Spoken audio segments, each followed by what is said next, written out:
اس نے اپنے والد سے پوچھا ہارون ابن انطرا نے کہ مولا اس طرح سے کیوں بار بار ہاتھ اٹھا رہے ہیں, لہرا رہے ہیں ہاتھوں کو, پھر تقریر بھی کر رہے ہیں.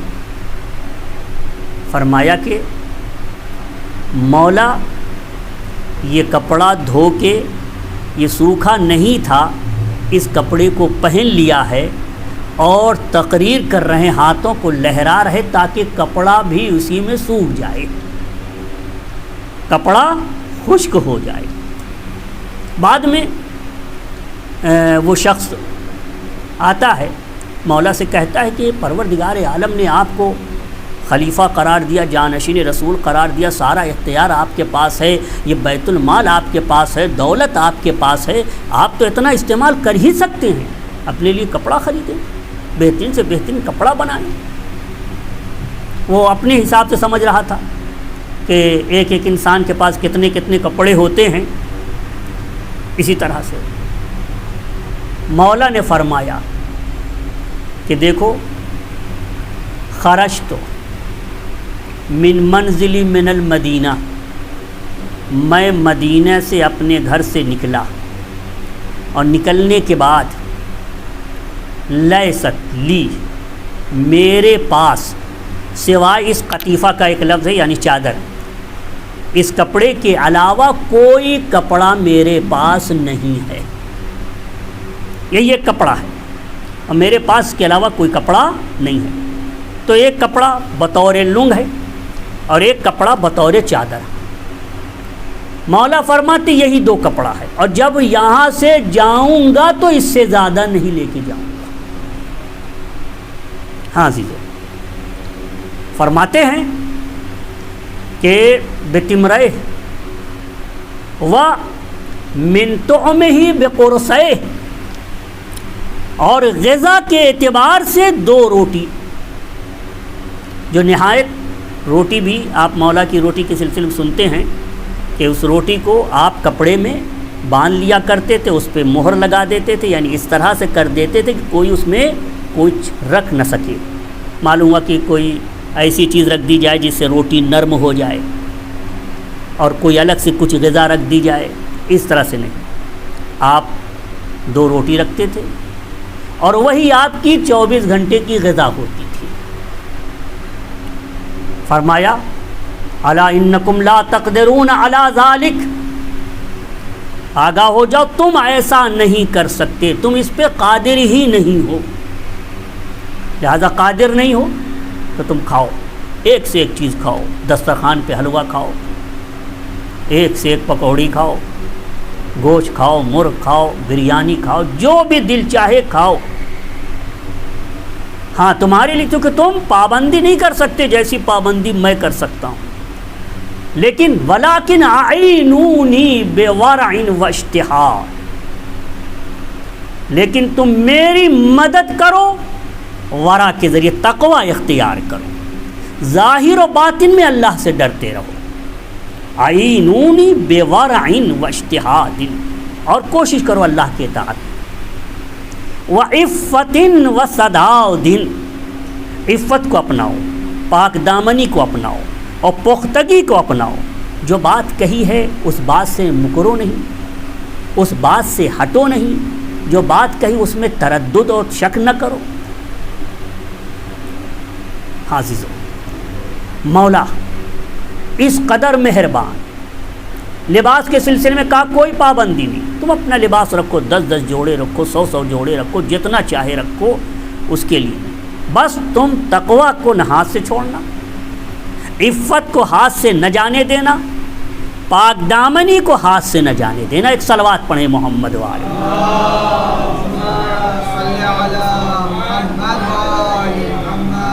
اگر یہ سب اپناؤ گے تو یہ ساری چیزیں رحمت الہی کا ذریعہ بنتی ہیں کہ پروردگار عالم رحمت نازل کرے, مہربانی نازل کرے اور تم پر مہربان ہو. رحمت. وَلِذَالِكَ خَلَقَهُمْ, اسی لیے اللہ نے انسانوں کو پیدا کیا ہے تاکہ ان پر رحمت نازل کی جائے, ان کے ساتھ مہربانی کی جائے. مہربانی کو سمجھنا چاہتے ہیں, ماہ مبارک رمضان ہے, کتنا رحم ہے, کتنا مہربان ہے پروردگار عالم. قرآن کریم کھولیے، قرآن پڑھنا شروع کیجئے، ہر حرف کے اوپر ایک قرآن کے ختم کرنے کا ثواب ہے، ہر حرف پہ۔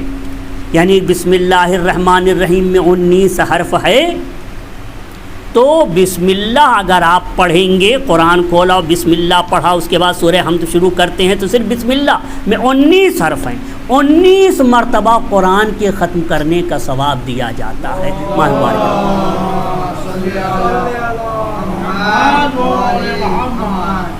بہت ہی مہربان ہے پروردگار عالم، نہایت رحیم و کریم ہے پروردگار عالم، اس کی رحمت بے تحاشا ہے۔ اگر کوئی قرآن کریم ماہ رمضان میں پڑھتا ہے تو قیامت کے دن حسین ترین شکل میں یہ آئے گا، نہایت خوبصورت ترین شکل میں آئے گا۔ البتہ قرآن پڑھے تو کوشش کرے کہ الفاظ کو بھی سمجھنے کی کوشش کرے، غور و فکر کرے اس کے اوپر۔ یہ ان کے لیے ہے کہ جو قرآن کے الفاظ سمجھنے لگے ہوں، ورنہ اس میں جو ٹرانسلیٹ لکھا ہے وہ ٹرانسلیٹ پڑھیں، ترجمہ کو دیکھیں، میننگ کو دیکھیں، اور اس طرح سے قرآن کے سمجھنے کی کوشش کریں۔ تعلم القرآن، سعد خفاف سے امام محمد باقر علیہ السلام فرماتے ہیں،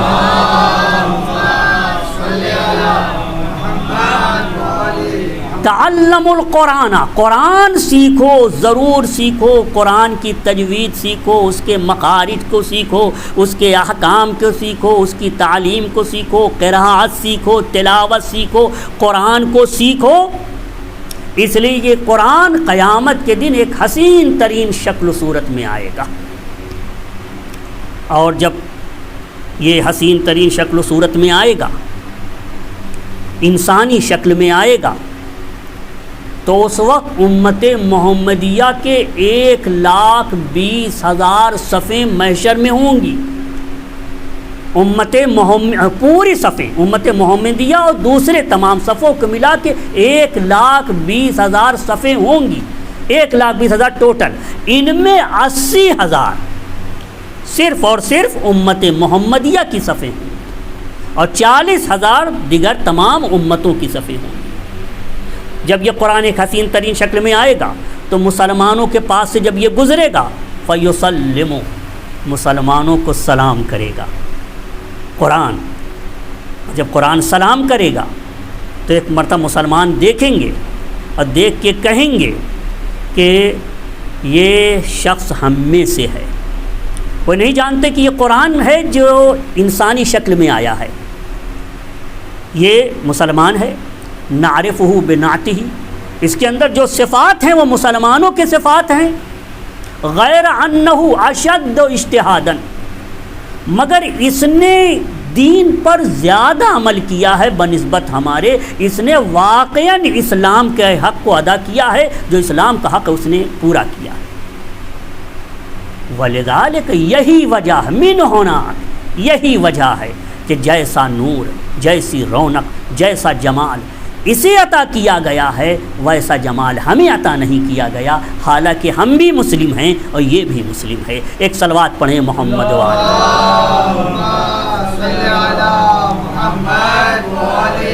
یہ ایک رحمت کی مثال ہے جو کہ ماہ مبارک رمضان میں، یہ حدیث بڑی طویل حدیث ہے کہ یہ قرآن پھر کہاں کہاں سے گزرے گا۔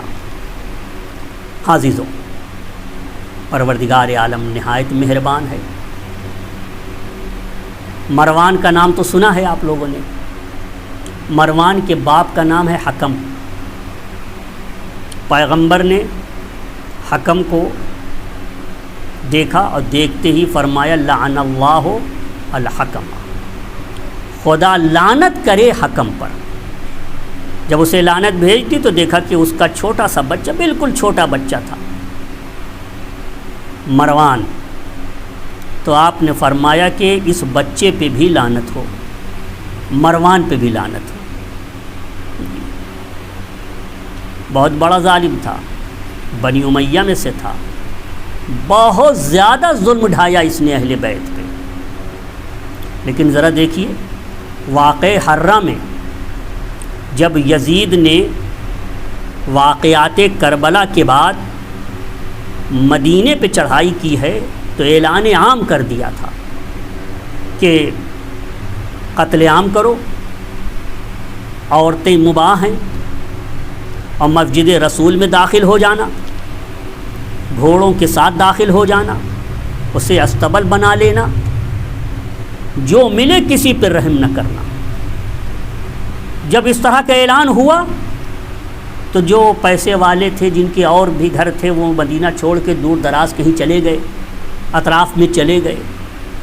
مروان آیا، امام زین العابدین علیہ الصلاۃ والسلام،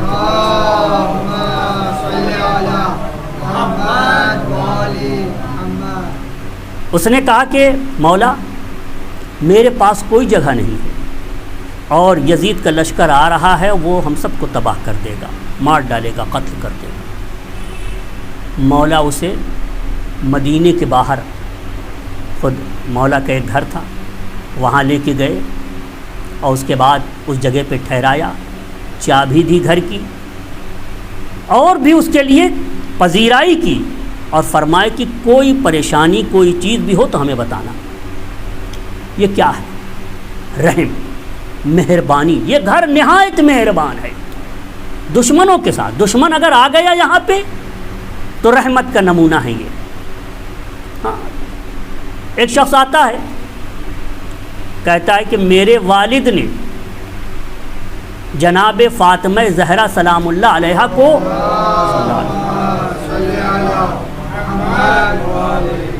برا بھلا کہا ہے، اگر آپ اجازت دیں تو میں اپنے باپ کو قتل کر دوں، کیونکہ شریعت اسلام میں اس بات کی اجازت ہے کہ اگر حکومت اسلامی ہے اور کوئی مشکل نہ ہو تو حاکم شرع کی اجازت سے اگر گھر کا کوئی فرد محمد و آل محمد کے خلاف، خاص طور پر جناب زہرا کے خلاف اگر گالی دے تو حکومت اسلامی کی اجازت، یعنی حاکم شرع کی اجازت سے قتل کر سکتا ہے، اگر آپ اجازت دیں۔ آپ نے فرمایا نہیں، تمہارا باپ ہے، تمہاری عمر کم ہو جائے گی، تمہارا باپ، اس نے برا کہا ہے جناب زہرا کو، کافر ہو گیا، کافر، اس کی سزا دوزخ ہے، لیکن تم اپنے ہاتھ سے اپنے باپ کو قتل کرو۔ یہ کیا ہے؟ شرع، یہ رحم، یہ مہربانی، مہربانیوں سے بھری ہوئی ہے شریعت، مہربانیوں سے بھری ہوئی۔ جناب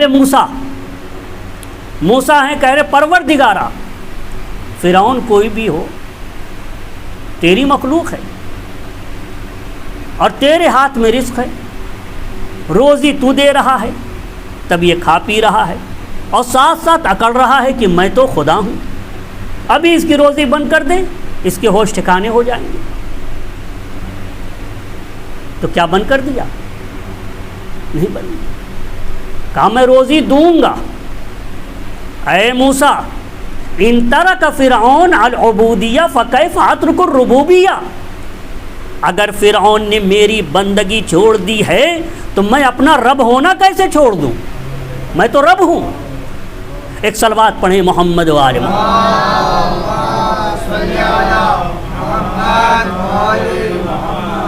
یہ شریعت رحمت ہے، شریعت مہربانی کرنا اور رحم کرنا بتاتے ہیں۔ مجلس ترحیم ہے۔ جناب داؤد کے زمانے میں ایک شخص کا انتقال ہو گیا، جناب داؤد کو بلایا گیا کہ آئیے نماز جنازہ پڑھ دیں۔ اس زمانے میں نماز جنازہ اس طرح سے نماز نہیں تھی، لیکن جنازہ کی نماز پڑھی جاتی تھی، یعنی دعا کی جاتی تھی۔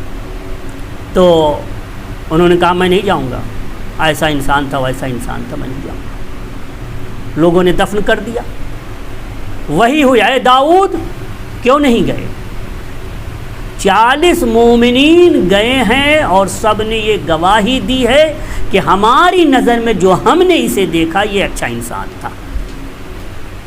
ظاہر میں لوگوں کی نظر میں، کچھ لوگوں کی نظر میں اچھا انسان تھا، میں نے اس کے گناہوں کو بخش دیا ہے، جاؤ اس کی قبر پہ جا کے نماز جنازہ پڑھ کے آؤ۔ یہ پروردگار عالم کی مہربانی نہیں ہے تو کیا ہے؟ ایک صلوات پڑھیں محمد و آل محمد۔ جب یہ آیت کریمہ نازل ہوتی ہے، ایک شخص ابو عبیدہ حذا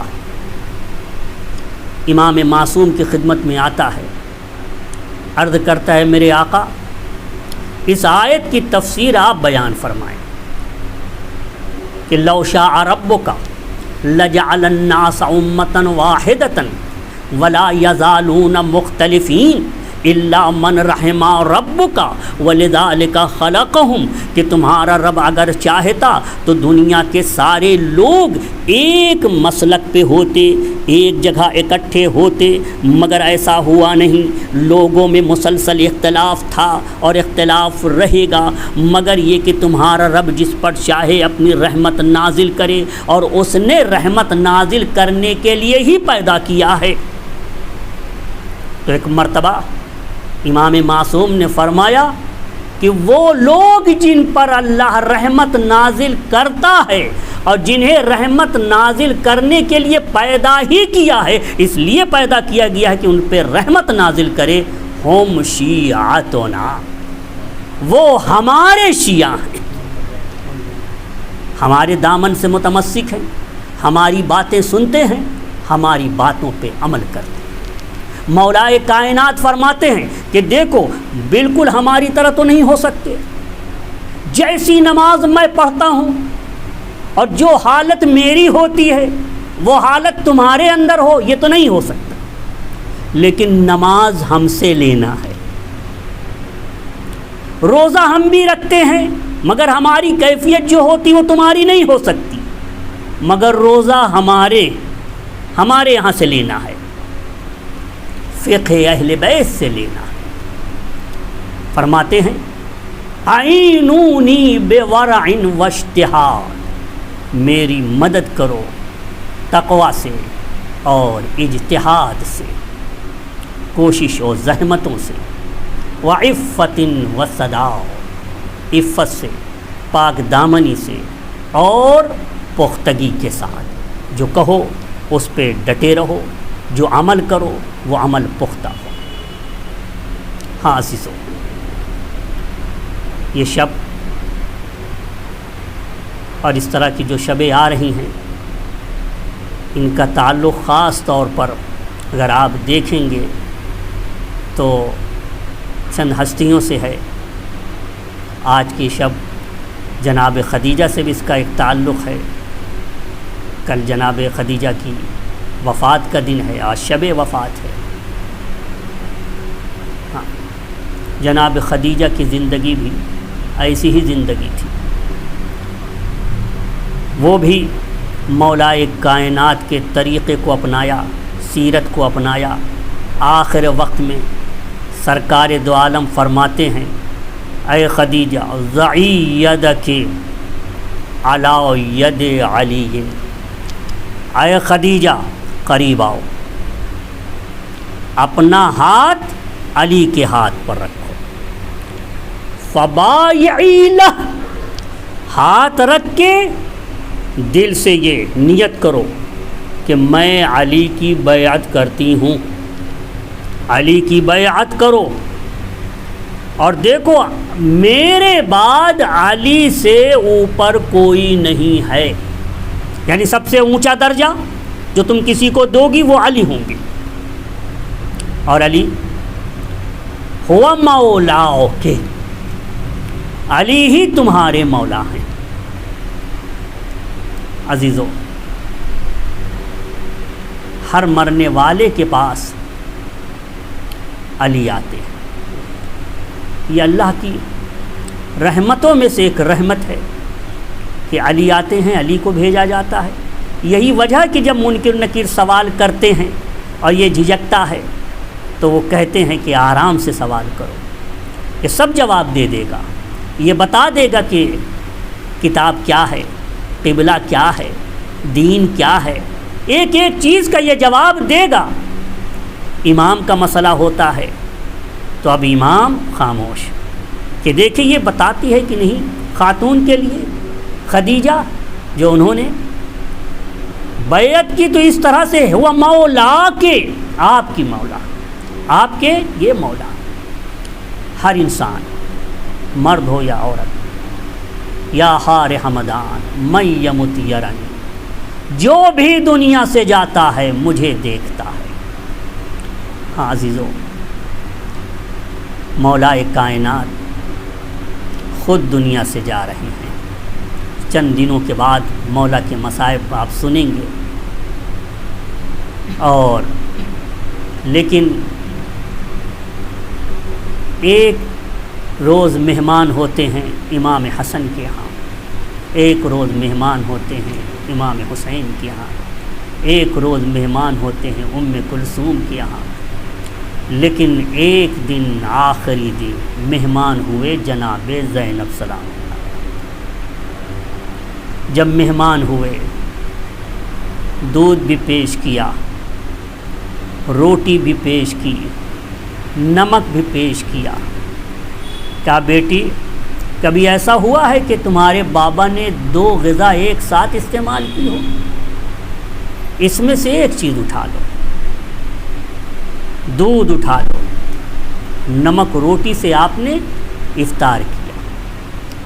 لیکن ایک کیفیت تھی، کیفیت یہ تھی کہ بار بار صحن خانہ میں جاتے تھے اور کلمہ استرجاع انا للہ و انا الیہ راجعون پڑھتے۔ بابا، یہ آپ بار بار کلمہ کیوں پڑھ رہے ہیں، استرجاع کیوں کہہ رہے ہیں؟ فرماتے تھے کہ میرے آقا رسول نے جو وعدہ کیا تھا وہ رات آ گئی ہے۔ ہاں عزیزو، جناب ثانیہ زہرا پہ اس کا کیا اثر ہوا؟ میں کہوں گا بی بی، ایک اپنے بابا کی شہادت کی خبر وہ بھی اشارے میں آپ نے سنی تو آپ برداشت نہ کر سکی۔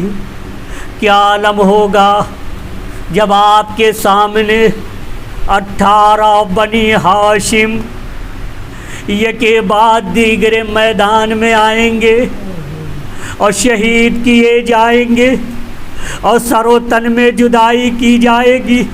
ہاں عزیزو، کربلا ذرا آئے، اے میرے آقا علی، ذرا کربلا میں آئیے، دیکھیے آپ کے بیٹے حسین جن پہ رحم نہیں کیا جا رہا ہے، ایسا لگتا ہے کہ خدا نے ان کے دل میں رحم پیدا ہی نہیں کیا۔ آتے ہیں امام باقر فرماتے ہیں کوئی تلوار سے حملہ کر رہا تھا، کوئی تیروں سے حملہ کر رہا تھا، کوئی نیزے مار رہا تھا، اور جس کے پاس کچھ نہیں تھا وہ زمین سے پتھر اٹھا اٹھا کے حسین کے جسم کی طرف مار رہا تھا۔ ہاں عزیزو، وہ منزل بھی آتی ہے کہ زینب تلے زینبیہ پہ ہے، آواز دیتی ہے اے عمر سعد، کیا تو نہیں دیکھتا کہ شمر میرے بھائی کے سینے پہ سوار ہے؟ ایک مرتبہ عزیزو حسین کے کانوں میں زینب کی آواز آتی ہے۔ اب جو پلٹ کے دیکھا تو دیکھا بہن ہے، اشارہ کیا بہن ابھی آپ کے نکلنے کا وقت نہیں ہوا۔ ہاں عزیزو، زینب تو واپس چلی گئی، لیکن ابھی چند لمحے گزرے تھے، فضا میں آواز گونجی الا قتل الحسین بکربلا، الا ذبح الحسین بکربلا۔ ارے زمین کربلا پہ زلزلہ آیا۔ ایک مرتبہ زینب ہی نہیں بلکہ 84 بچے، زنوں مردوں بچے، مردوں میں تو صرف امام زین العابدین تھے، ہاں عزیزو، اور چھوٹے چھوٹے بچے، نبی زادیاں خیموں سے نکل آئیں، قتل گاہ کے قریب پہنچی۔ ایک مرتبہ نبی زادیاں رک گئی، بچے رک گئے، لیکن زینب آگے بڑھتی جا رہی ہے۔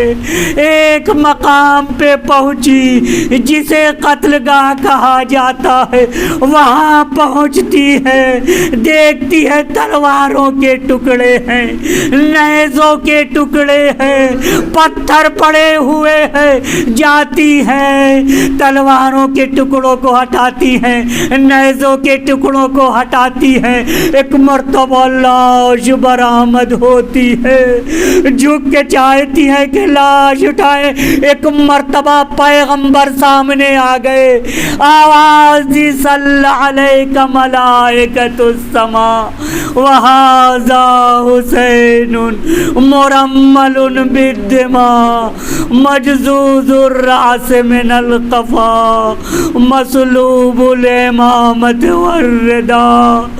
ایک مرتبہ حسین کی لاش ہاتھ میں لیا، بارگاہ رب العزت میں بلند کر کے فرماتی ہیں پروردگارا آل محمد کی قربانی قبول فرما۔